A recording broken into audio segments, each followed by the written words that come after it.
BRS MLC की कविता ने BRS leader Jagdish Reddy पर लगाया इनके खिलाफ साजिश करने का इल्जाम। बीआरएस के एमएलसी के कविता ने बीआरएस पार्टी के अंदरूनी इख्तलाफात पर खुलकर इजहार ख्याल किया। इन्होंने अफसोस के साथ कहा कि जब इनके खिलाफ नाजेबा तबसरे किए गए तो अवाम इनके साथ खड़ी रही, मगर अफसोस बीआरएस पार्टी के इनकी हिमायत नहीं की। इन्होंने इल्ज़ाम आयद किया कि इनके खिलाफ मुहिम के पीछे पार्टी के एक सीनियर लीडर का हाथ है जो मुश्तरका नलगुंडे ज़िले से ताल्लुक़ रखते हैं।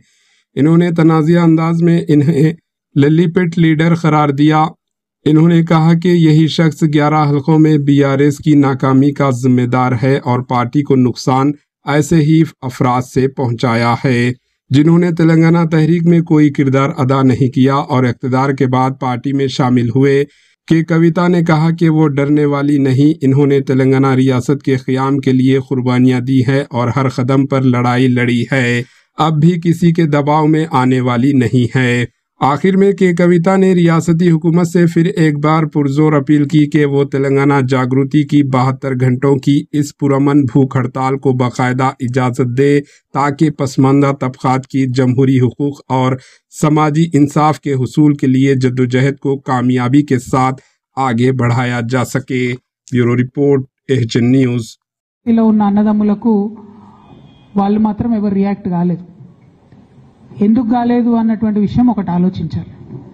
రెండు, మీ అందరికీ తెలుసు నేను ఎప్పుడు కూడా నిర్దిష్టమైన సమాచారం లేకుండా మాట్లాడను. ఇవాళ నేను చాలా నిర్దిష్టమైన సమాచారంతో చెప్తున్నా. ఆ వ్యాఖ్యల వెనుక ఒక బీఆర్ఎస్ పెద్ద నాయకుడి హస్తం ఉన్నది. అందుకనే బీఆర్ఎస్ పార్టీ నాయకులు ఎవరు కూడా రియాక్ట్ కాలేదని చెప్పి నేను బలంగా నమ్ముతా ఉన్నాను.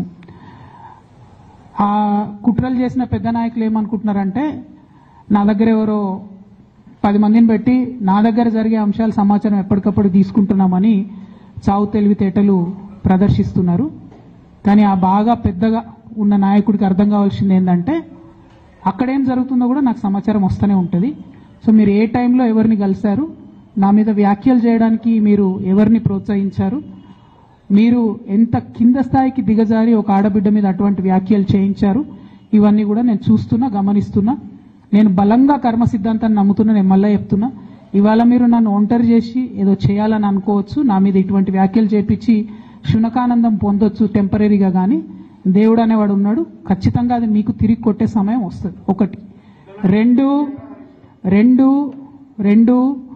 ఒక లిల్లీపుట్ నాయకుడు నల్గొండలో బీఆర్ఎస్ పార్టీని నాశనం చేసిన ఒక లిల్లీపుట్ నాయకుడు ఆమెవరు ఈమెవరు అని మా గురించి మాట్లాడుతూ ఉన్నారంటే మరి ఆయనకు ప్రోత్సాహం ఇస్తున్నది ఎవరో కూడా ప్రజలు ఆలోచించుకోవాలి.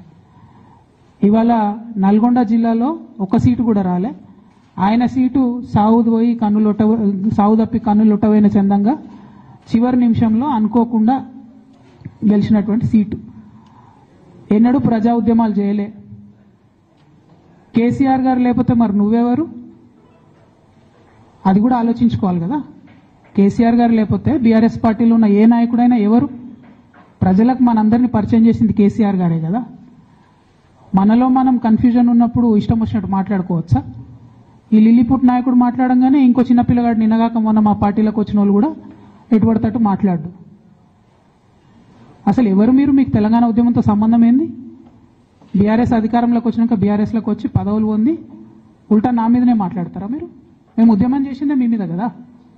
చిన్న పిల్లగానిలా ఉండు బాబు. నువ్వు పెద్దవాళ్ళ విషయాల్లో తలదూర్చకు, తెలియని విషయాల్లో అసలే తలదూర్చకు. నీ వెనకాల చాలా మంది ఉన్నారని అనుకుంటున్నావేమో, వాళ్ళ సంగతి కూడా ప్రజలకు వస్తుంది.